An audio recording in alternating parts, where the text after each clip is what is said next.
Bienvenue au Liberté Living Lab. Toute l'intervention est enregistrée, parce qu'en fait, on a des personnes qui vont se connecter et qui pourront pouvoir réécouter tout ce qui se sera dit aujourd'hui. Pour ceux qui ne nous connaissent pas, ici, vous êtes au Liberté Living Lab.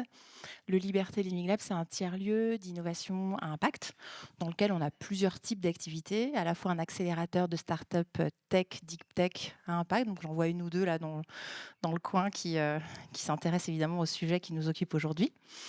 On a aussi un programme de recherche, expérimentation autour de la construction de communs qui sont ensuite remis à des acteurs publics ou reconnus d'utilité publique. Et donc là aussi, ça peut intéresser des profils, on va dire, qui sont situés à différents endroits dans le secteur public, dans des administrations diverses. Et puis, on a évidemment un écosystème, et cet écosystème, on l'anime avec une programmation, des contenus, régulièrement l'organisation de soirées thématiques. Et là, c'est vrai qu'on est sur une soirée thématique autour de l'innovation dans les modèles de financement. Donc on a parfois des thématiques très variées autour de l'innovation, de l'entrepreneuriat, de tous les enjeux liés à l'impact, qui sont un peu, on va dire, le cœur de notre positionnement. Et aujourd'hui, on a voulu réunir quelques personnes autour d'un sujet assez spécifique qui est le contrat impact.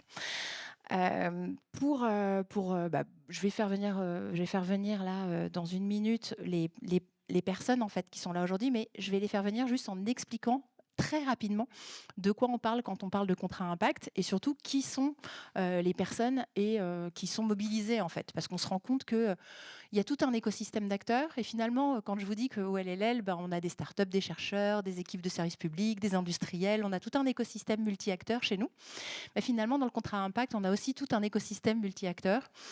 Et donc, quand on construit un contrat impact, on a à la fois le porteur de projet, je le mettrai au cœur. Aujourd'hui, avec nous, le porteur de projet, c'est Ali, qui est ici. Il se présentera dans une minute avec le projet Envie Autonomie. On a évidemment aussi un investisseur.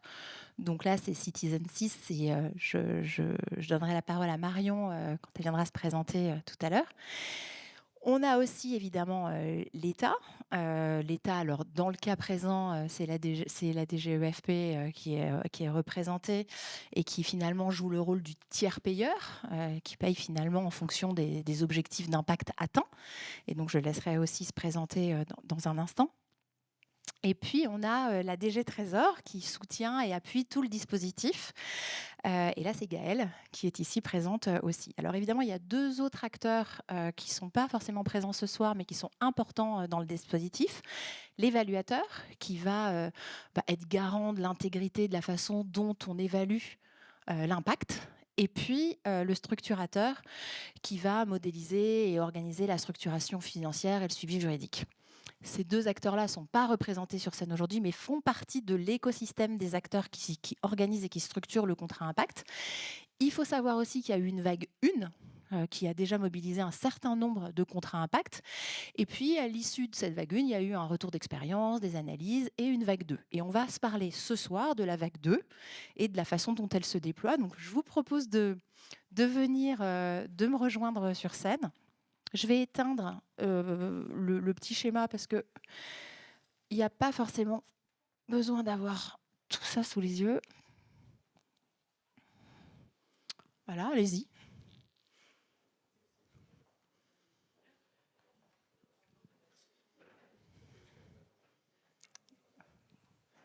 Vous faites, voilà. Oui, alors on n'est pas très nombreux, mais je vais vous demander de parler dans les micros, parce que comme tout est enregistré et après tout sera rediffusé, quand vous parlez bien dans le micro. Donc peut-être on peut faire peut-être un petit tour, juste un petit tour de table pour savoir qui est qui, et puis après on entrera un petit peu plus précisément dans le document. Donc, Gaëlle, on fait dans l'ordre. Oui. Oui. Est-ce que c'est mieux? Gaëlle Imbert, donc je travaille à la Direction générale du Trésor, donc ici spécifiquement sur les contrats impact, mais plus généralement dans une équipe qui s'appelle le PECI, Pôle de l'économie sociale et solidaire et de l'investissement impact, qui entre autres s'occupe de flécher plus de financement vers le monde de l'économie sociale et solidaire. Bonsoir, Marion de la Batelière. Je suis cofondatrice avec Pauline Ozé ici de SB Factory, cabinet de conseil en innovation sociale, et cofondatrice de Citizen 6, premier fonds d'investissement dédié au contrat impact. Bonjour à tous, je suis Ali Silik, je suis le directeur général adjoint d'Envie Autonomie, donc lauréat précédemment de la vague 2 des contrats impact, celui de l'ADEME. Envie Autonomie, très rapidement, c'est une coopérative, un réseau d'une vingtaine d'antennes qui a pour métier de collecter du matériel médical, de le reconditionner grâce à des salariés qui sont en parcours d'insertion socio-professionnelle, puis de le vendre ou de louer à des prix solidaires pour les gens qui ont du mal à s'équiper pour des raisons économiques. Alors, bonjour, moi je m'appelle Morad Benmézian, je travaille à la DGEFP dans un département qui s'appelle le département de la stratégie, qui a vocation à mettre en place un certain nombre d'innovations dans la politique de l'emploi, mais aussi à évaluer l'impact de ces programmes innovants. Et donc on gère du coup dans ce département les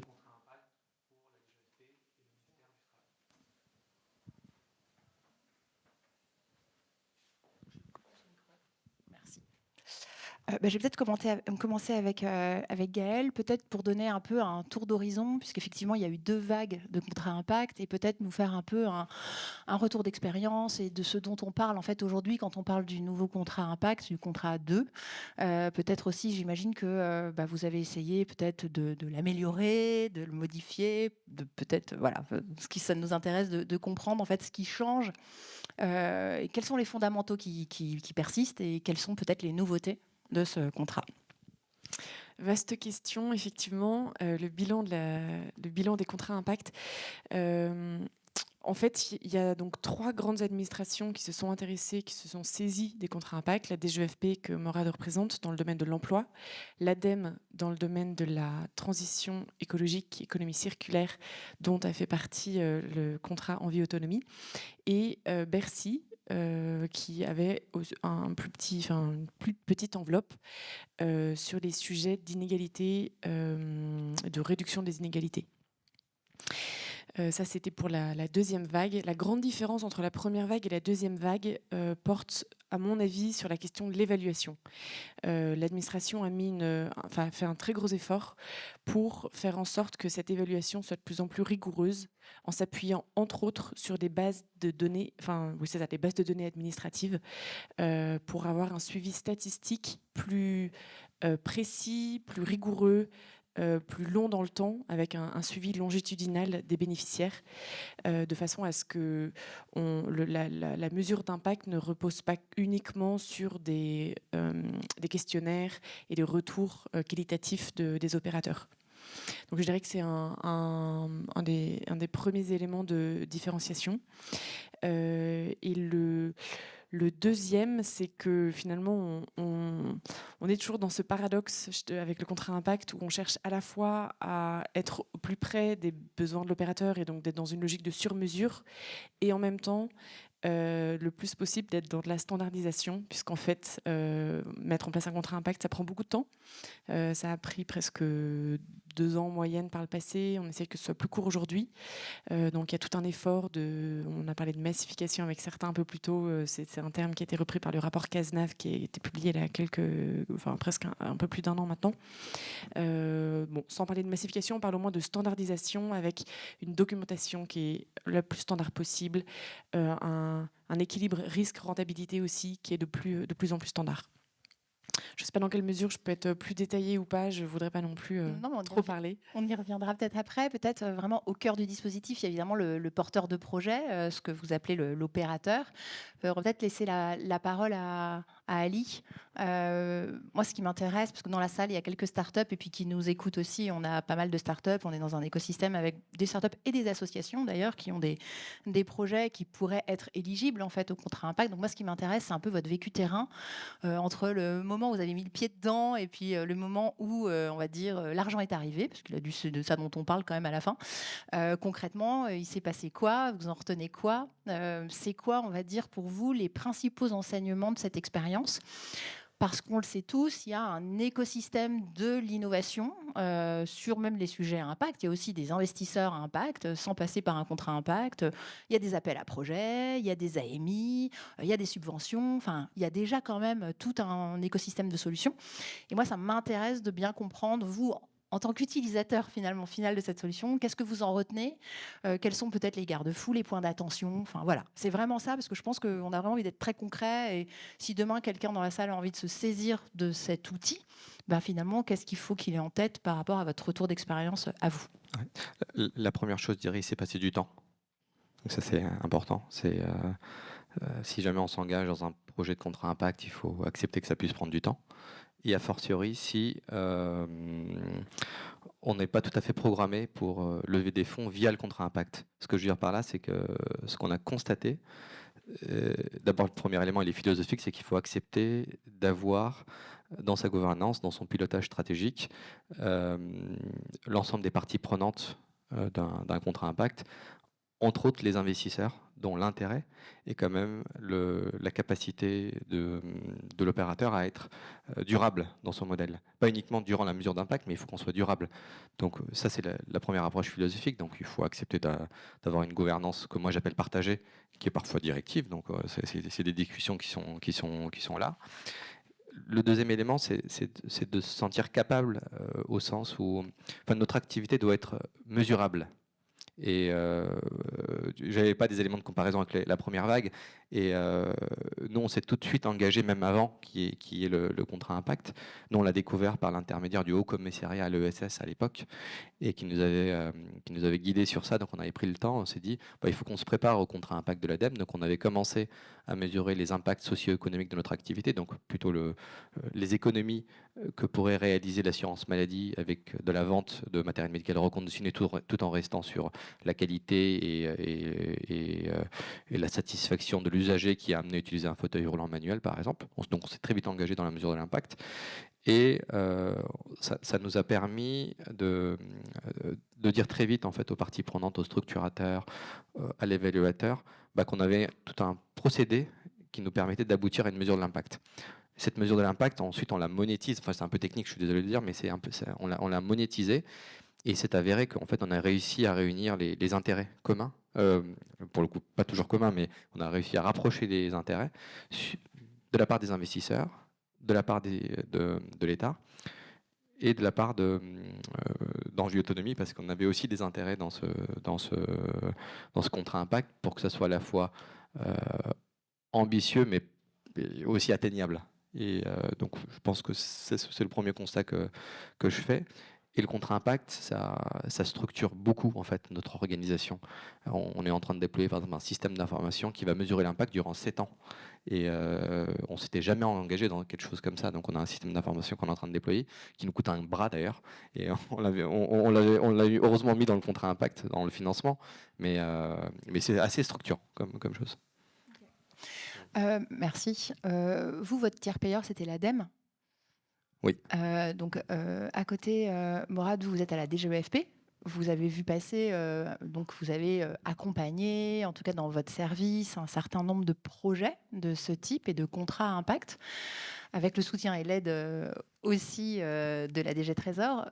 Peut-être là aussi, on a évidemment des institutionnels, des acteurs publics qui peuvent s'intéresser à l'organisation, à la mise en place en fait de ce type de contrat.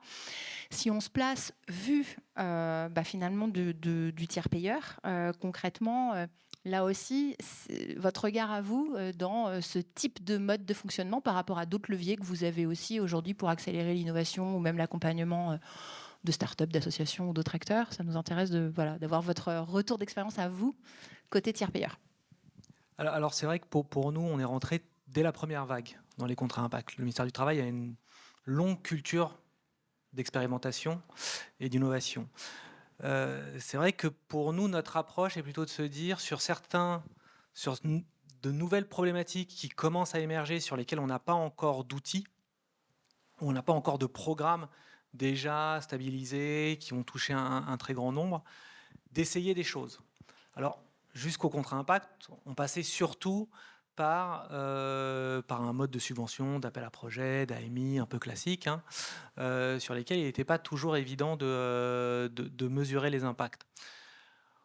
On a essayé le contrat impact parce qu'on trouvait la logique assez intéressante, notamment cette logique de partage du risque, de se dire finalement on pouvait essayer des programmes peut-être plus risqués, même pour un ministère qui a l'habitude de faire de l'innovation. On fait quand même très très attention, on essaye toujours de bien mesurer à la fois le risque et les gains. Et là, c'était de se dire finalement on va partager ce risque-là. On va rémunérer ce risque, bien évidemment. Le contrat impact, il rémunère un risque quand même. Mais de se dire, on peut peut-être essayer de voir finalement si on peut essayer des choses sur lesquelles on a peut-être moins de connaissances qu'on peut en avoir jusqu'à présent. Donc ça a vraiment été ça notre logique. Alors nous aussi, ça nous a demandé un travail assez important, hein, déjà d'identifier finalement les 2-3 problématiques sur lesquelles on n'avait pas grand-chose en fait en termes de dispositifs, de regarder qu'est-ce qui se faisait ailleurs et de voir finalement, de se préparer à recevoir des projets en fait, puisqu'il faut aussi qu'on soit en capacité finalement de juger de la pertinence d'un projet sur une problématique finalement qu'on maîtrise pas tant que ça. Donc de notre côté aussi, il y a tout un travail en amont finalement qui est la préparation de l'appel à projet, où finalement les investisseurs n'interviennent pas maintenant, contrairement par exemple à des contrats impact dans les pays anglo-saxons, où ce sont quasiment eux qui proposent les projets, qui les sélectionnent en amont et qui les proposent. Nous, on est dans une logique qui est un peu différente, où finalement c'est l'État qui va lister un certain nombre de problématiques, et puis des structures qui vont venir proposer des solutions un peu nouvelles. Donc ça nous demande aussi en amont d'avoir un peu tout ce travail d'identification des trous dans la raquette, mais aussi d'identification des moyens de mesurer l'impact sur des choses finalement qui sont assez nouvelles, sur lesquelles il n'y a pas forcément, comme vous le disiez, de système d'information qui est déjà bien stabilisé. Et donc, il y a tout cet enjeu-là qu'on intègre aussi en amont finalement. Merci. Et donc Marion, pour finir ce tour de table sur votre perception et votre rôle à vous. Alors bon, vous avez plusieurs casquettes, mais là, celle qui nous intéresse, c'est celle de l'investisseur. Alors on est très habitué à Laurence Meignery au LLL, puisqu'elle vient régulièrement Citizen Capital, et on sait qu'elle est souvent assez proactive et très intéressée par tous ces sujets, les entreprises à mission, les contrats impact, on sait que c'est un peu son terrain. Là, ce qui nous intéresse, c'est avoir la vision de l'investisseur, en tout cas, là aussi, son rôle, ses attentes. Avec Mourad, on parlait du partage de risques, en tout cas, de comprendre, vous, finalement, votre contribution à cet écosystème d'acteurs qui structure le contrat impact. Oui, le contrat impact avait pour nous, après avoir observé pendant une petite dizaine d'années ce qui se passait en France et la montée en puissance de l'utilisation de cet outil et du souhait des associations des porteurs de projets d'entrer dans cette démarche du contrat impact, on a observé qu'il était nécessaire, qu'il y avait la place pour un acteur indépendant, un investisseur qui vienne compléter les tours de table, puisqu'il commence à y avoir quelques projets. Pour donner quelques chiffres, le contrat impact en France représente aujourd'hui à peu près 80 millions d'euros d'engagement. C'est un petit marché par rapport à... marché. Ce qui se passe au niveau mondial, c'est 1,5 milliard d'euros, les contrats impact. Donc en France, on est... on est très proactif par rapport aux... Bon, on ne comparera pas avec des Anglais qui, eux, sont partis loin dans la galaxie. Mais on a constaté au moment où il commençait à y avoir de plus en plus de contrats qu'il y avait un besoin de financement, puisqu'il y avait des opérateurs historiques qui s'étaient positionnés, notamment le Fonds européen d'investissement, la Caisse des dépôts. Mais on avait du côté des acteurs que l'on connaissait depuis longtemps, que l'on accompagnait dans le domaine de la modélisation de projets à fort impact social, une appétence de family office, d'investisseurs, de banques, d'entrepreneurs qui nous disaient: est-ce qu'il y a une place on cherche des projets qui ont du sens et qui sont exigeants en termes d'impact. Et aujourd'hui, on a une espèce de grand supermarché de l'impact dans lequel on trouve à boire et à manger, si je puis parler ainsi. Et nous, on connaissait les porteurs de projets, ceux qui avançaient, qui commençaient à réfléchir eux-mêmes, à s'outiller, qui entraient dans cette même exigence et cette même ambition. Et on s'est dit qu'il y avait certainement un pont à faire entre ces deux-là. Et donc, on a levé des fonds, on a levé 14 millions d'euros auprès du Fonds européen d'investissement, hein, qui avait le rôle d'investir et d'aider à structurer le marché en Europe, notamment. Donc, auprès du Fonds européen d'investissement, la banque SG, la Société Générale, qui est venue dans notre fonds, qui a souscrit à notre fonds pour voir comment fonctionnait le marché français.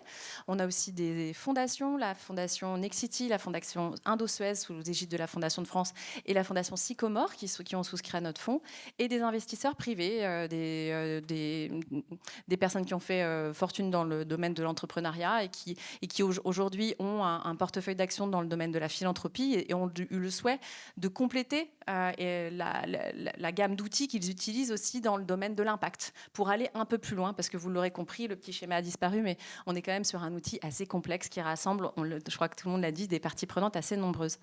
Donc nous, notre souhait avec Pauline, quand on a été voir Citizen Capital, donc la première société de gestion qui a été créée il y a 15 ans sur le domaine de l'impact, c'était assez naturel qu'on aille les voir parce qu'on avait déjà collaboré sur un sujet de décrochage scolaire en zone rurale porté par l'association Article 1, et on savait qu'on avait une vue, on partageait les mêmes visions, on partageait les mêmes désirs, c'est-à-dire entrer dans l'impact, mais en ne faisant pas n'importe quoi. On parle de partage de risques, c'est tout à fait vrai, mais on n'est pas là pour faire du rendement, on n'est pas là pour proposer un nouveau produit très joli, derrière lesquels, en fait, on va faire un peu n'importe quoi avec l'intérêt général. On vient avec une connaissance très fine des projets, et les projets viennent des projets. C'est-à-dire que cette phrase est très étrange, mais bien souvent, on peut imaginer qu'en fait, bien sûr, les besoins sont amenés, l'air remonte, on vient des besoins qui sont énoncés par la puissance publique, mais ce ne sont pas les investisseurs qui se disent « Ah, là-dessus, ce sera intéressant de monter un projet ». C'est bien le porteur de projet qui va s'engager dans une dynamique extrêmement engageante, exigeante et très ambitieuse, je le dis encore. C'est quand on parle de gouvernance, de modification de la gouvernance, de tous ces points, c'est absolument clé. Monter un programme de contrat impact, c'est un programme dans lequel vous allez grandir, en fait. Donc, ce n'est pas à destination de tous les porteurs de projets. Et les investisseurs que nous sommes, nous, du côté de Citizen, on parle de préservation du capital. On parle pas, on promet pas à nos souscripteurs des TRI de 8 ou 10%. On leur dit, si vous venez, avec votre capital, vous allez pouvoir faire grandir des structures, tester des innovations.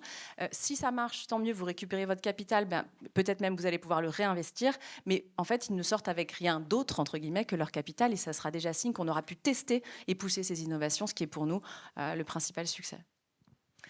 Alors merci, on voit bien que la colonne vertébrale, c'est vraiment l'ambition et l'exigence que tout le monde met autour de cette articulation finalement entre performance économique d'un acteur et impact social, environnemental. C'est vraiment cette convergence-là qui est importante et ce bon équilibre à trouver, hein, aussi bien pour l'acteur qui porte son projet et qui a besoin de le déployer, l'investisseur qui doit définir un rendement qui soit cohérent avec l'objectif d'impact. Enfin, on voit bien qu'il y a quand même une forme d'alignement sur l'ambition et cette exigence-là. Moi, ça m'intéresse peut-être, Ali, de revenir avec vous sur la façon dont, finalement, le fait d'entrer dans cette démarche vous a peut-être apporté, organisé, structuré, en tout cas, vous a aiguillé, a apporté en tout cas une corde de plus à l'arc de de l'entreprise dans laquelle vous étiez. Dans on va dire, toute cette histoire, parce que vous avez dit ça a pris du temps et vous avez sans doute aussi dû évoluer dans votre mode de fonctionnement. Ça m'intéresse d'avoir votre retour sur la façon dont vous vous y êtes pris très concrètement en interne, et puis peut-être parfois des décisions que vous avez dû prendre, des changements de braquet peut-être qui ont eu lieu ça a duré combien de temps 1 an et demi? Quasiment 1 an et demi. Entre le moment où on a déposé le dossier, voilà. C'était un 23 décembre. Ouais, c'est bien. C'était le paquet. C'est ça, c'était un 23 décembre. Et je crois qu'on avait terminé avec mon collègue Philippe, qui est notre DG, je sais pas, à 23 heures, je crois, un truc comme ça. Et ça a duré 1 an et demi, donc c'était assez long. Et donc j'imagine que ça peut être plus court, nous dit Gaël. Mais je crois qu'on était les premiers à avoir signé. Donc c'était plutôt positif. C'était plutôt pas mal. Mais du coup, ça m'intéresse de dire, il a dû se passer 1001 rebonds dans cette année et demie, et sans doute d'autres choses aussi depuis. Moi, ça m'intéresse aussi de comprendre par rapport à cette exigence là autour de l'impact, comment ça vous a un peu structuré ou ce qui s'est passé. la première chose qu'on a bien mesurée, c'était d'aligner les critères de durabilité de notre modèle avec les indicateurs de paiement au résultat. Et je vais vous donner un exemple. On est évalué, entre autres, sur les tonnes envoyées en filière déchets. C'est-à-dire qu'on collecte du matériel médical, une partie sont reconditionnées, l'autre sont envoyées en filière déchets. Donc c'est les filières des 3E, c'est un peu technique, mais ça part dans ces filières-là. Pour pouvoir faire une activité d'économie circulaire, il faut collecter, on reconditionne, et si jamais ces conditions sont réunies, on peut proposer quelque chose. Un vendeur de matériel médical neuf, ce qu'il fait, lui, c'est il achète, il propose un catalogue, il vend. Nous, on peut uniquement proposer ce qu'on a pu collecter. Et on s'est dit, notre activité, de toute manière, intrinsèquement, exige de pouvoir collecter davantage, donc de pouvoir envoyer davantage de tonnes en filière déchets. Donc on a aligné vraiment les critères de durabilité de notre modèle avec le contrat impact. Ça, c'est l'élément central. Je ne pense pas qu'il faille aller sur des critères qui ont pas d'intérêt pour la durabilité du modèle. Si on fait ça, c'est une erreur, je pense, qui est mortelle pour la structure. Et le deuxième élément, c'était pour nous, comment on veut dire ça, un changement philosophique sur la dimension RH. Et un de nos critères de réussite, paiement au résultat, c'est le nombre de matériel médical qu'on est amené à distribuer, vendre ou louer. Ça grimpe en flèche, donc il fallait augmenter nos effectifs RH. Donc on a mis en place toute une politique RH pour pouvoir attirer des compétences, parce que sans compétences, on ne pouvait pas. Et franchement, dans le domaine du matériel médical, d'attirer des compétences, c'est une vraie galère. Et moi, j'ai l'intime conviction que notre projet va réussir, à condition qu'on arrive à attirer ces compétences-là. Je pense qu'on a une organisation qui est relativement solide, après elle peut toujours être perfectionnée, mais notre difficulté principale, c'est d'attirer les bonnes compétences. Donc on a mis en place toute une grille salariale. Enfin, encore une fois, c'est un peu le cœur opérationnel de la chose, mais parce que finalement, c'est pas moi qui mets en place le contrat impact, c'est les collègues qui sont sur le terrain. Donc il faut qu'on donne les moyens pour que ça marche. Donc il y a tout un système qu'on essaye de mettre en place pour le faire. Et donc en réalité, c'est assez structurant pour notre organisation, quoi. Et justement, Gaëlle, peut-être, je vous passe le micro parce que lors de notre échange préparatoire, vous aviez pas mal insisté justement entre vague 1, vague 2 sur la question des critères et de la mesure d'impact et de la façon dont dans cette vague 2, vous étiez encore plus exigeant et attentif à ce que ce soit très cohérent avec les attentes, on va dire, des ministères ou en tout cas des acteurs et de leurs propres objectifs aussi. Et peut-être vous pouvez nous en dire un peu plus sur ces critères et la façon dont vous posez ces critères d'impact. Oui, alors effectivement, je l'évoquais rapidement tout à l'heure sur le fait de faire en sorte que l'évaluation qui soit proposée par le contrat impact soit suivable avec les bases de données administratives, de façon à ce que on ait des éléments robustes, rigoureux. On évoquait l'ambition tout à l'heure. Je dirais que c'est peut-être rentrer dans un exemple. Oui, c'est bien de donner un exemple pour qu'on comprenne de quoi on parle. Tout simplement, prenons l'exemple d'un projet qui s'occupe de réinsertion de personnes qui sortent de prison. Donc réinsertion dans l'emploi, c'est un projet qui est intéressant et c'est un point qui est assez intéressant sur le contrat impact, c'est que ça permet à des administrations de se coordonner entre elles sur une problématique qui est pluridimensionnelle. Donc la réinsertion des personnes qui sortent de prison, c'est à la fois ça concerne à la fois la justice parce que c'est la sortie de prison et c'est aussi l'emploi parce que c'est le retour à l'emploi de personnes qui sont éloignées de l'emploi. Et donc, on a eu tout un travail d'accès aux bases de données à la fois de la justice et de l'emploi pour essayer d'avoir des appariements de façon à suivre les personnes dans la durée, puisqu'on sait bien en fait que, c'est d'ailleurs les opérateurs qui souvent font ce retour-là. L'accompagnement, tant que l'accompagnement dure, la relation avec le bénéficiaire est là et donc on est capable de savoir si effectivement elle a repris un travail, cette personne a repris un travail, elle s'y plaît, elle y reste. Mais très, très régulièrement, les relations se distendent ou la personne déménage, on n'a plus de lien, etc. Et donc, c'est difficile d'avoir cet impact dans la durée. Et les bases administratives permettent justement de suivre quelqu'un parce qu'en fait, il continue d'être ou pas bénéficiaire des allocations chômage, il continue d'être bénéficiaire ou pas de telle ou telle prestation sociale. Donc, on a ce suivi-là qui est possible. Voilà, en fait, tout simplement, pour répondre. Oui, complet. Ouais, ouais. Avec un autre cas, je trouve qui est intéressant, c'est une association qui s'appelle La Belle Vie, qui œuvre dans le domaine de la petite enfance pour permettre la transition écologique dans des lieux d'accueil de la petite enfance. Donc, en France, c'est 12 000 crèches. Sur 12 000 crèches, 1% seulement ont entamé la transition, enfin, sont dans une démarche de développement durable. Donc, ça paraît à la fois minuscule et en même temps, on se dit comment c'est possible, parce que ce sont évidemment des lieux qui consomment énormément d'énergie, qui consomment énormément parce qu'il faut prendre soin de tous ces enfants.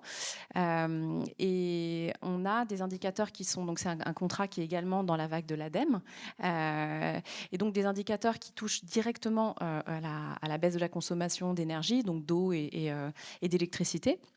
Et puis un indicateur qui montre que la dynamique se met bien en marche et que l'association va réussir à engager un certain nombre de crèches dans cette approche.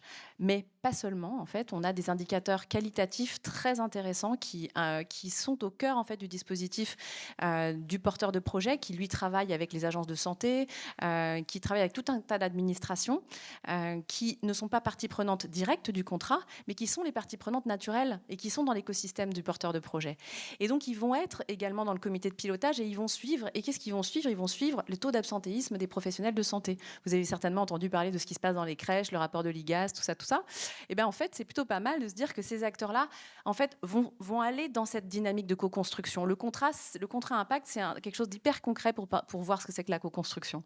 Et je pense que c'est quelque chose qui fait écho à beaucoup d'entre vous.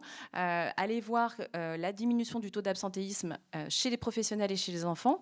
En conséquence de ce contrat, en conséquence de cette dynamique engagée auprès des crèches, et pour nous, hyper parlant, et en tant qu'investisseur, a été un des critères de choix. C'est-à-dire qu'on s'est dit, c'est pas seulement baisse d'eau et d'électricité, parce que bon, ça c'est chouette, mais ça décoiffe pas complètement. Mais par contre, allez voir ce qui se passe un peu plus précisément en termes quali. Ce ne sont pas des indicateurs qui vont déclencher des paiements, donc on n'a pas spécialement intérêt en fait à les suivre, mais ils sont hyper intéressants à suivre, et en fait, c'est là qu'est la vraie valeur. Donc on voit bien là l'alignement finalement obligatoire entre le porteur de projet et l'administration, et d'ailleurs on va dire l'importance de plus en plus forte accordée à ce calage-là. Peut-être aussi, Mourad, je voudrais bien juste qu'on revienne sur un point qu'on avait évoqué en préparation et qui peut intéresser des administrations, des acteurs qui ont envie de se lancer dans le contrat impact. Je pense notamment à l'extrême importance de la sélection des projets. Vous nous aviez dit en tout cas que c'était votre presque principal retour d'expérience, parce que c'est de là que découle tout le reste en fait, et qu'on peut bien s'aligner une fois qu'on a bien sélectionné. Je voudrais bien que vous repartagiez ce point qui me semblait assez important. Alors c'est un point très important pour plein de raisons. Alors la première, qui intéresse aussi les porteurs de projets, c'est que quand la sélection est bien faite, la durée entre la sélection et la conclusion effective du contrat est beaucoup plus courte, en fait. Et donc nous, ça nous oblige en fait à faire un gros travail pour bien identifier à la fois qu'est-ce qui est innovant, la bonne idée, celle qu'on n'a pas eue, celle qui peut être intéressante de mettre en place. Mais finalement, ça ne va pas être ça le critère le plus déterminant. Et ça rejoint ce que vous disiez, ça va être la capacité à faire de la structure. Parce qu'une très bonne idée, très innovante, qu'on n'a jamais mis en place, sans la capacité à faire, on va avoir un gros problème en termes de résultats à la fin. Et c'est vrai qu'on passe beaucoup de temps à essayer d'identifier, d'approximer finalement cette fameuse capacité à faire. Est-ce que la structure est de taille suffisante ? Est-ce qu'elle a bien identifié les compétences dont elle a besoin pour mener à bien son projet ? Quels sont les enjeux qu'il y a derrière ça ? Et c'est vrai que ça, c'est un point qui est très très important dans la sélection. L'autre point qu'on va beaucoup regarder aussi, c'est l'ambition du projet. Pour des petites structures, l'idée est très intéressante, très innovante, mais les résultats, parce qu'elles n'ont pas non plus cette expérience-là, leur paraissent très ambitieux. Nous, on a aussi un gros travail de comparaison avec ce qui se fait dans ce qu'on appelle le droit commun, avec les résultats qu'on attend dans le droit commun. Et on peut aussi regarder à partir de là, finalement, est-ce que l'écart est si important que ça par rapport à du droit commun? Ce qui nous amène aussi à un moment à challenger la structure. Et ça aussi, ça prend du temps, en fait, justement, expliquer que l'idée est très intéressante. On a eu le cas il n'y a pas si longtemps que ça, d'ailleurs c'était avec Citizen. Hein. On a une structure qui est très intéressante, un projet très innovant, avec la capacité à faire comme on a rarement vu, nous, parmi les projets qui ont été sélectionnés ou parmi les projets qu'on nous a proposés. Malgré tout ça, les objectifs qui sont fixés ne sont pas des objectifs si ambitieux que ça, par peur du risque, peur de s'engager. Et c'est vrai qu'il y a tout un travail. Alors on a sélectionné ce projet-là pour ces raisons-là, pour les raisons de l'innovation qu'ils portent, l'expérience qu'ils ont, la façon dont est structurée l'association. Mais on a quand même dû discuter beaucoup, longtemps, justement pour les amener à leur dire finalement, soyez plus ambitieux, vous en avez les capacités. Et faites-nous confiance, on a l'habitude de sélectionner des structures. Et généralement, quand on prend cette habitude-là de bien identifier les critères de réussite, comme je le rappelle, l'innovation qui est portée par la structure, la capacité de la structure à faire, l'identification on va dire, des principaux leviers ou des principales difficultés que l'association va devoir rencontrer, là, vous savez que vous avez une structure qui est vraiment prête, sur lesquelles vous pouvez signer un contrat quasiment les yeux fermés et être très, très ambitieux avec elle. Et c'est vrai que c'est souvent ce qui prend du temps, c'est aussi ce partage du risque. Quand je dis partage du risque, ce n'est pas comment on se répartit le risque, mais comment on partage une vision commune du risque et aussi de l'ambition et de la réussite. Merci. Sauf si vous avez un mot à ajouter, parce que je voudrais quand même laisser le temps à la salle de poser des questions. Je sais que dans la salle, il y a quelques personnes qui portent des projets ambitieux, à impact, voilà, dans des environnements divers et variés. Ils ont peut-être des questions ou des précisions à vous demander. Donc, sauf si vous avez un point ou un autre à ajouter qui vous semble important, je laisse un petit peu le micro à la salle et puis on reviendra en conclusion. Vous avez des questions? Oui, Fouzi. Je te laisse peut-être te présenter pour qu'on sache d'où tu parles. Bonsoir, Fouzi Ben Khalifa. Donc, je pilote une jeune entreprise technologique qui aide les collectivités locales à comprendre où sont leurs émissions de gaz à effet de serre en utilisant la donnée administrative, la donnée scientifique, la donnée satellitaire, la donnée GPS, tout un set pour savoir quelles sont les tendances à l'œuvre sur le territoire, à quel rythme va la décarbonation. On a déployé cette plateforme en France et dans d'autres pays en version test. Et tout le sujet de la décarbonation dans les territoires, aujourd'hui, bute sur deux points. Premièrement, l'accès à la donnée, savoir où sont mes enjeux. Et deuxième point, on voudrait bien, dans ces territoires, avoir accès à de la finance climat. Mais il y a un principe que vous connaissez mieux que moi, qui est le MRV. Il faut que ce soit mesurable, reportable, vérifiable. Et donc, c'est compliqué d'accéder à ces financements. Donc, c'est un des sujets qu'on traite. On a été hébergé longtemps ici, grâce soit rendue à Marie et ses équipes. Mais voilà, on a cheminé vers un modèle d'aide à la décision qui est censé apporter, je dirais, des réponses à ces blocages, pas d'information et avec une faible capacité de reporting, pas d'accès à certains types de financement. Ma question elle est simple. Est-ce que dans votre troisième session, parce que c'est la deuxième, non mais la troisième, la prochaine, la prochaine, ouais. Voilà celle que je vous laisse annoncer. Est-ce que la question des collectivités locales, parce que j'ai vu qu'il y avait c'était entreprise sociale, association, est-ce que les collectivités locales, est-ce que les acteurs territoriaux, au-delà d'un projet d'une entreprise, enfin d'une unité économique, un projet de territoire pourrait rentrer dans ce cadre-là, et notamment les enjeux de décarbonation? Merci.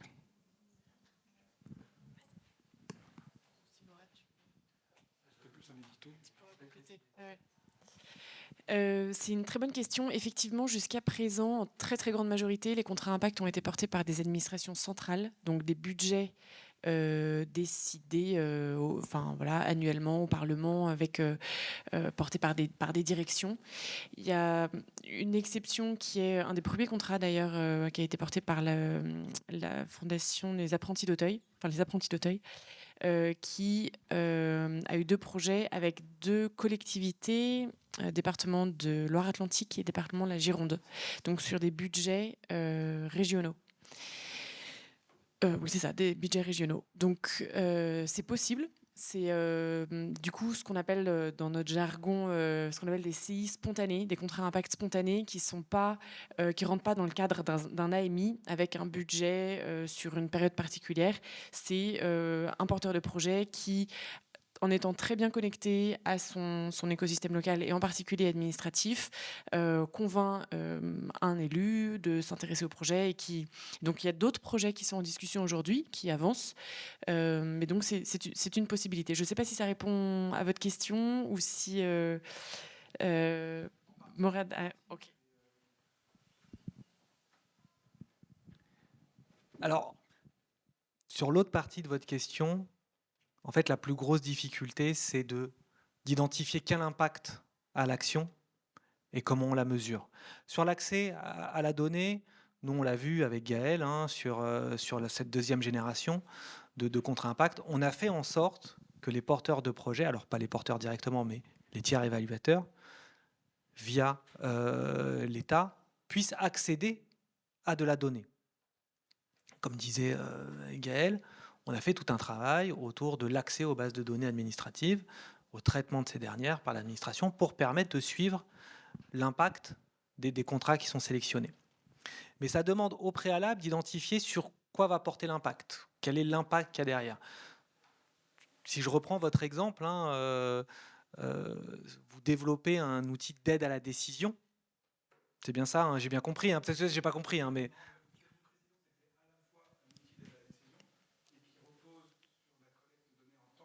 Oui. Les données administratives aujourd'hui, elles ont à peu près 3 ans de retard. C'est l'inverse, vous n'avez pas vu les connecter. Non, c'est ça. Mais pour avoir sur cette partie-là, à la rigueur, si vous êtes capable de produire de la donnée par vous-même, en fait, plus rapide, il n'y aura pas de difficulté là-dessus, en fait. On passe sur des bases administratives pour des raisons qu'a évoqué Gaël, c'est-à-dire avoir pas mal de recul, et puis pouvoir aussi comparer entre ceux qui sont dans le programme et ceux qui ne sont pas dans le programme.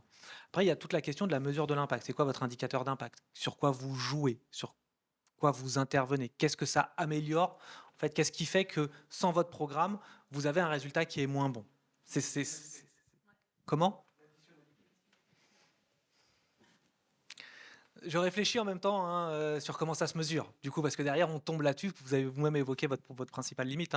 C'est que derrière, Contrat Impact repose sur une mesure de l'impact. Votre question est hyper intéressante. Je parlais cet après-midi, j'étais en conférence sur le sujet avec la chaire Finance pour l'innovation, Benjamin Lepère-de-Venne, qui a donc appuyé l'ADEME en tant qu'expert. Enfin, chercheurs, ce sont des chercheurs qui sont experts donc techniques des contrats impact, et ils soulevaient ce point sur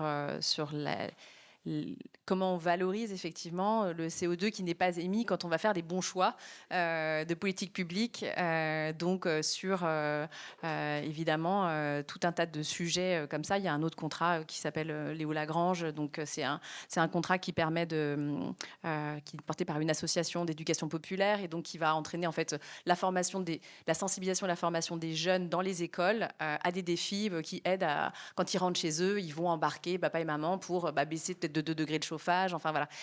Et en fait, il y a bien des calculs de gaz à effet de serre qui sont, parce qu'il y a des notions qui viennent directement du Québec, où il y a un groupe de scientifiques qui a, depuis 15 ans maintenant, valorisé et mesuré de façon assez claire ce que ces bonnes pratiques permettaient d'éviter en termes de gaz à effet de serre. Donc, moi, je pense que ce type d'innovation rentre complètement dans le mouvement de ce qui plaît, en tout cas du côté de l'investissement. Ça, je vais parler que sous mon propre contrôle, mais...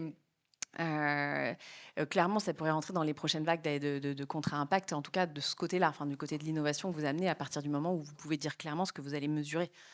et où, en fait. Peut-être que la collectivité est exactement la bonne porte d'entrée pour pouvoir avoir un côté plus souple au départ sur ce que vous testez. Merci. D'autres questions?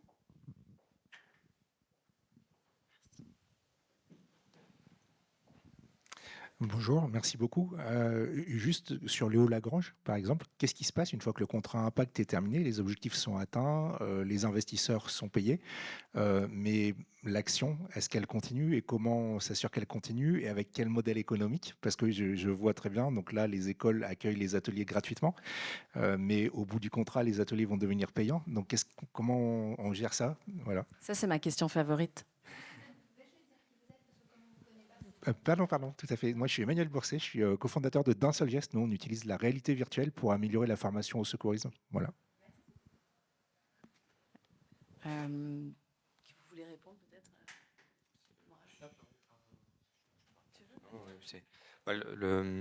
En fait, on s'est posé cette question, nous. On se dit, le contrat impact va se terminer, et qu'est-ce qu'on fait après? Et c'est la question de l'alignement, en fait, des indicateurs de paiement résultat, donc qui arrivent à satisfaire l'administration centrale, les investisseurs, donc tout le monde est payé, on est tous contents, mais nous on continue, on est censé continuer du moins. Du coup, il faut aligner vraiment la mesure de l'impact, les indicateurs de paiement résultat avec l'intérêt que vous avez du projet ou de votre entreprise. Et ça, c'est le point central. Donc, si vous arrivez à faire ça, a priori, c'est durable, mais rien n'est gagné. Il faut toujours que le business poursuive, quoi. Mais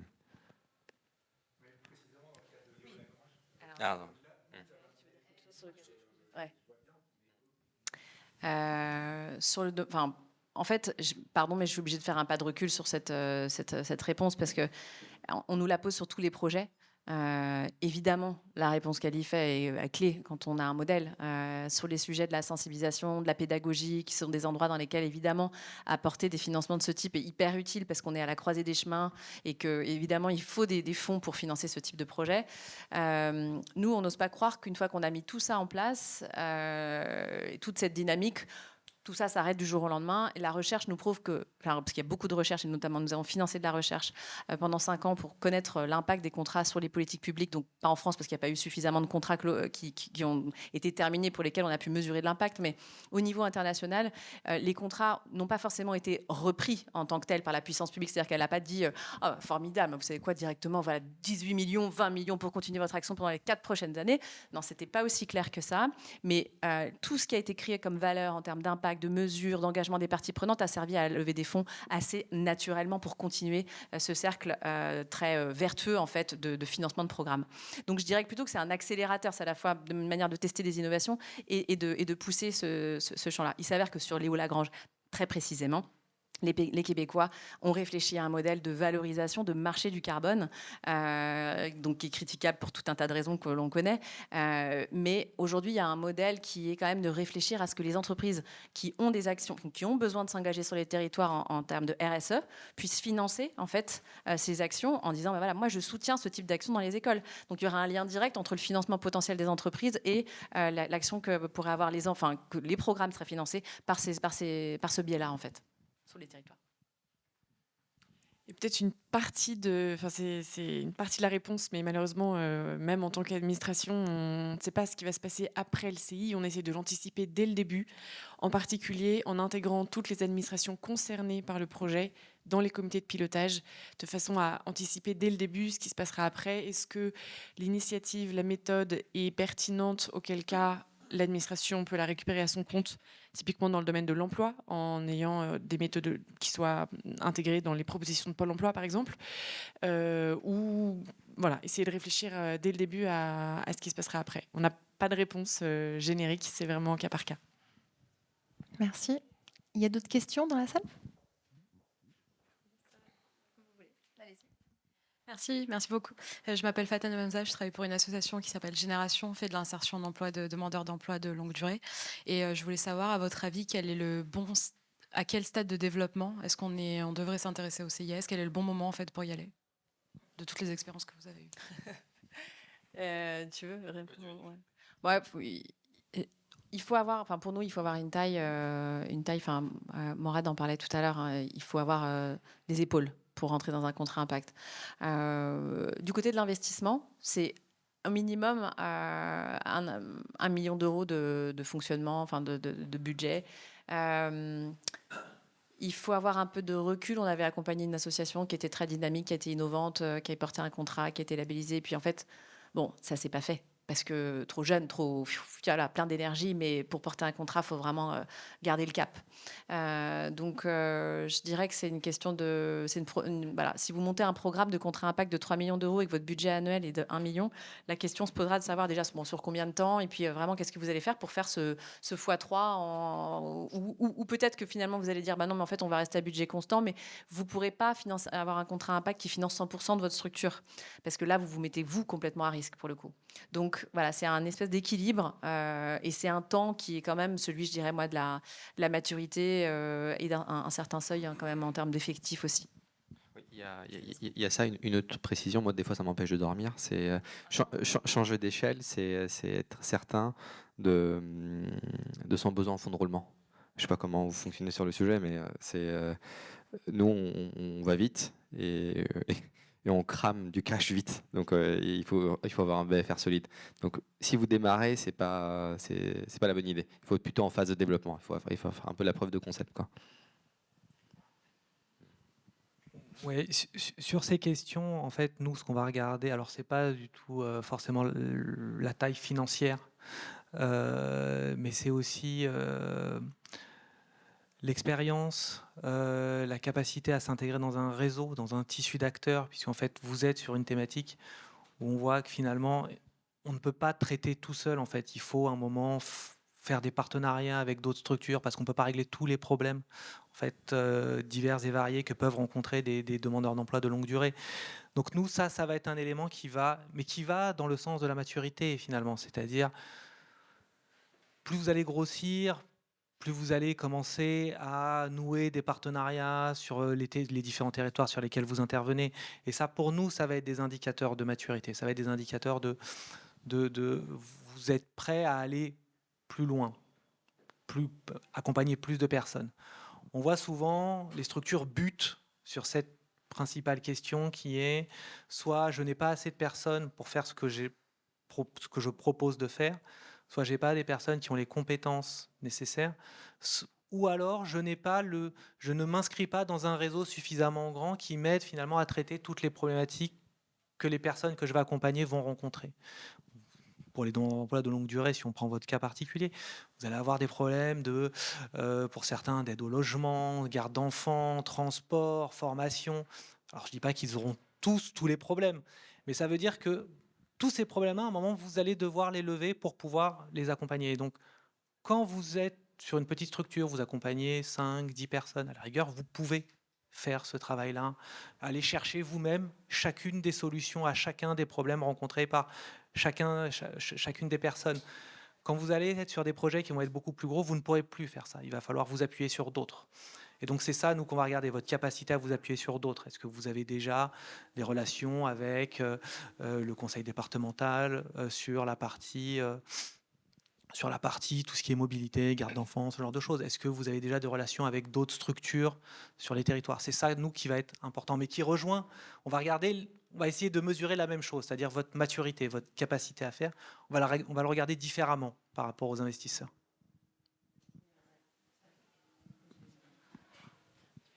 Un point très rapide en termes de tickets, enfin de montants. La première vague avait des contrats impact qui étaient beaucoup plus faibles en termes d'ordre de grandeur. C'était entre 500 000, 700 000 euros. On se rend compte qu'en fait, vu l'énergie que tout le monde a besoin de mettre dedans, c'est pas suffisant. Et donc aujourd'hui, on a plutôt des projets qui sont entre 2 et 3 millions. Donc il faut avoir un projet qui corresponde un peu à cet ordre de grandeur de budget-là. Et pour être, pas exhaustif, mais compléter, en fait, nous, en tant qu'investisseurs, on passe notre temps sur les dossiers à dire, alors voilà, il va se passer voilà ce qui est prévu, voilà ce que nous annonce le porteur de projet, mais on déroule la pelote de laine jusqu'à savoir exactement, précisément, ok, il fait de la formation, mais il y a quoi dans sa formation, qui délivre la formation, où, quand et comment. Pas pour dire, en fait, on doute un peu que vous sachiez faire le boulot. Non, juste pour être sûr qu'on est bien aligné en fait avec ce que nous on pense que l'opérateur va faire et l'opérateur va faire in fine, de manière à ce qu'en fait ici ce ne soit plus un sujet et qu'on sache exactement s'il y a besoin d'un coup de main à un moment donné. Ah bah oui, on avait identifié cet endroit-là, là c'était un petit peu plus faible parce qu'il avait telle et telle histoire. Mais on veut connaître tout pour être sûr qu'on est complètement au diapason en fait. Et c'est nécessaire dans un contrat. Oui, alors ce sera une question peut-être pour Morad en tant que collègue. Donc Vincent Vercamer, moi je suis directeur de projet à la délégation au numérique en santé, donc à la ministère de la Santé et de la Prévention. Donc je travaille beaucoup sur les sujets stratégie d'accélération santé numérique.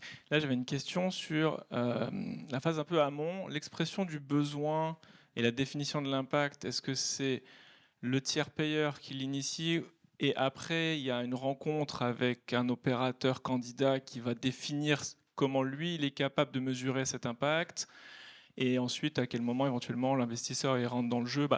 La temporalité avant le début des 18 mois ou du 23 décembre. Là. Alors, là, on parlait des 18 mois pour conclure un contrat. Nous, notre AMI, on a mis quasiment 8 mois à l'écrire. À la fois parce qu'il faut déjà identifier les sujets sur lesquels on veut intervenir, sur lesquels on a besoin d'avoir des programmes innovants. Ensuite, il faut qu'on identifie finalement, comme vous le disiez, l'impact. En fait, ça va dans les deux sens. C'est-à-dire, nous, on va identifier l'impact idéal qu'on veut voir. Le porteur va proposer un projet avec l'impact qu'il estime être celui qu'il peut réaliser. Et un tiers évaluateur, voire un tiers payeur qui va donner son avis aussi. Et qu'à un moment, c'est une rencontre. Et à un moment, on va beaucoup discuter autour de ça. C'est-à-dire, vous mettez le curseur à cet endroit-là, nous on le met peut-être à un autre endroit, pour différentes raisons. Et on va essayer de voir, est-ce qu'on peut aligner, comme vous le disiez juste avant, est-ce qu'on peut aligner finalement la vision de tout le monde ou pas. Et ça va être ça l'enjeu. Mais c'est vrai que si nous-mêmes, on vient et qu'on n'a pas d'idée de l'impact potentiel, hein, on perd beaucoup plus de temps en fait à structurer, à signer le contrat, tout simplement parce qu'on doit faire ce chemin-là par nous-mêmes aussi en fait. C'est aussi l'enjeu. On ne peut pas simplement, ça ne peut pas venir que dans un seul sens. On a besoin de le faire, on a besoin de se faire ce bout de chemin, comme la structure a besoin de faire ce bout de chemin, comme l'investisseur a besoin de faire ce bout de chemin. On doit tous le faire et on voit où est-ce qu'on se retrouve. Est-ce qu'on est loin, pas loin en fait. C'est plutôt comme ça. On n'a aucun, pour être assez transparent, sur tous les projets qu'on a reçus et sur tous les projets que nous avons sélectionnés, il n'y a aucun projet, s'il y en a peut-être un quand même, mais je ne dirais pas lequel, où on pouvait signer en bas dès qu'on a sélectionné. Tous les projets nécessitaient finalement que chacun fasse un bout de chemin vers l'autre pour pouvoir avoir un contrat impact qui soit ambitieux, réaliste et qui soit financièrement acceptable. Et c'est vrai qu'on a besoin de faire ce travail-là. Alors soit vous le faites avant, ce qui est mieux, soit vous le faites pendant, ce qui n'est pas... Nous, ça a été les contrats les plus difficiles à finaliser. Hein. C'est ceux où finalement ce travail n'a pas été fait avant par toutes les parties. Et que ce travail se fait au moment où les gens se sélectionnent.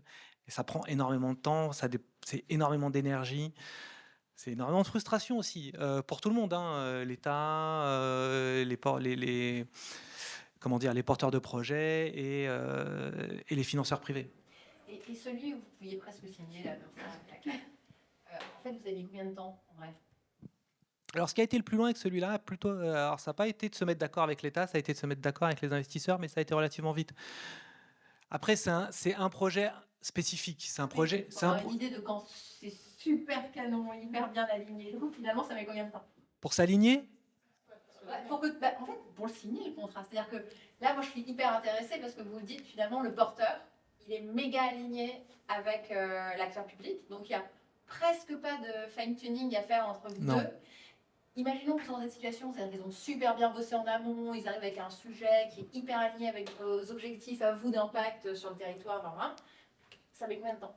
Alors, s'ils viennent déjà avec leurs investisseurs, parce que le projet n'avait pas fait, s'ils viennent avec leurs investisseurs, en moins de 3 mois, c'est signé. Et s'ils ne viennent pas avec leurs investisseurs? Alors, il faudra au moins 6. Voilà.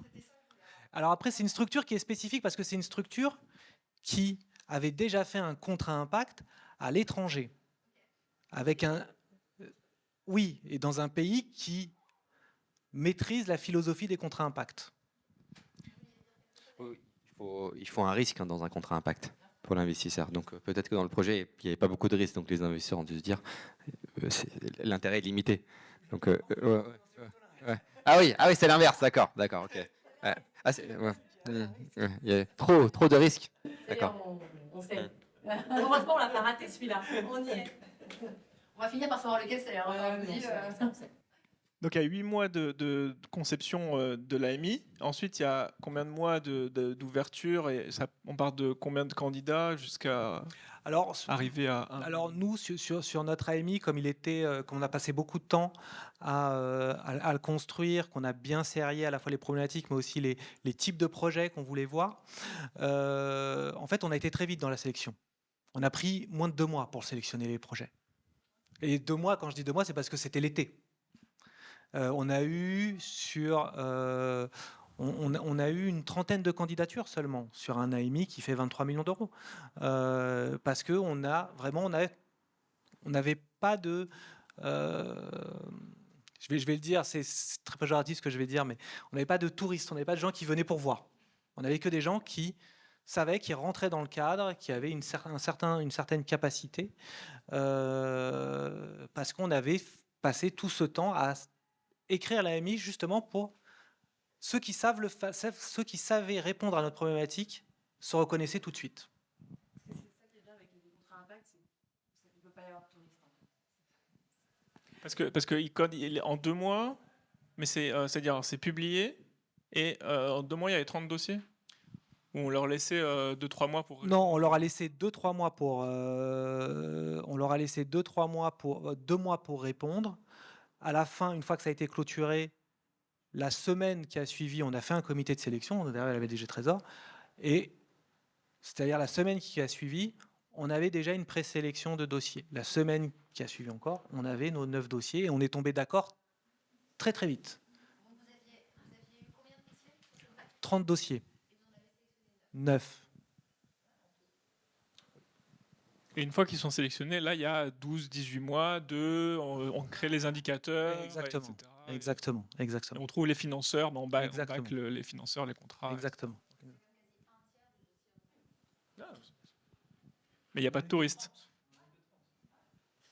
Juste un élément à rajouter sur le côté prescriptif des AMI, puisque c'est quelque chose sur lequel on a pas mal réfléchi à la DG Trésor. À quel point est-ce que l'AMI doit être très précis dans ce qu'il demande, de façon à ce que l'opérateur sache et qu'effectivement on essaye de gagner du temps, même dans la négociation des indicateurs, non. Ou au contraire, est-ce qu'il faut laisser l'initiative à l'opérateur de proposer. Et on est un peu sur une ligne de crête ici, où côté administration, on est tenu par le droit administratif qui nous impose de rester dans le cadre de la subvention. Et dans le cadre de la subvention, enfin, en termes de réglementaire, il faut que l'initiative vienne de l'opérateur. Donc on ne peut pas être trop prescriptif. Et donc on essaye quand même toujours de maintenir ces 2 oppositions. Parce qu'on est dans un cadre de subvention, on n'est pas dans un cadre de code de la commande publique, du coup ? Non. C'est en fait c'est une subvention intelligente. Bon, mais ça c'est plus une question de contractualisation juridique.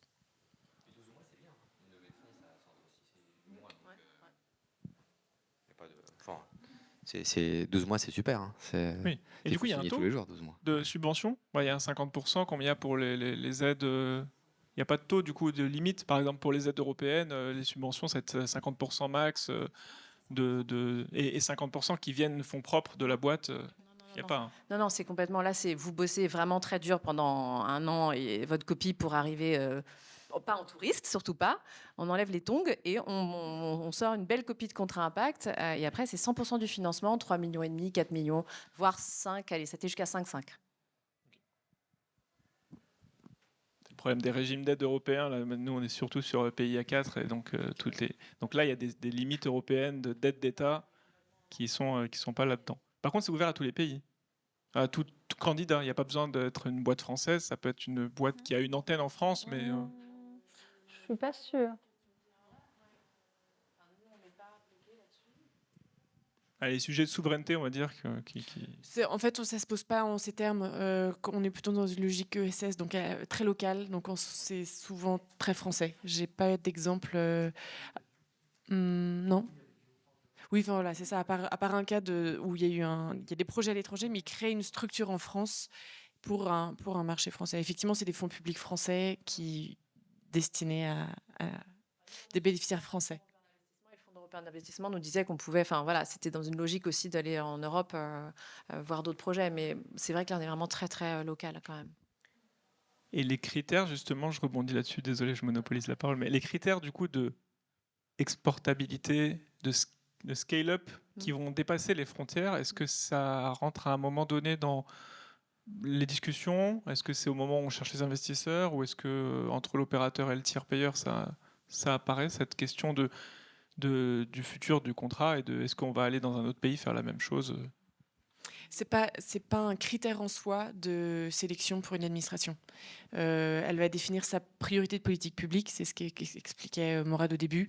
Et en général, c'est avoir des structures de l'ESS qui soient solides. Si elles s'exportent derrière, tant mieux, mais c'est pas un objectif en soi. Il n'y a pas on ne cherche pas à être particulièrement visible à l'international sur l'ESS, en tout cas pas sous ce format-là. D'accord. C'est vrai que dans le sujet de la santé, comme c'est souvent, il faut atteindre une taille critique importante pour être rentable et break-even si on est une boîte.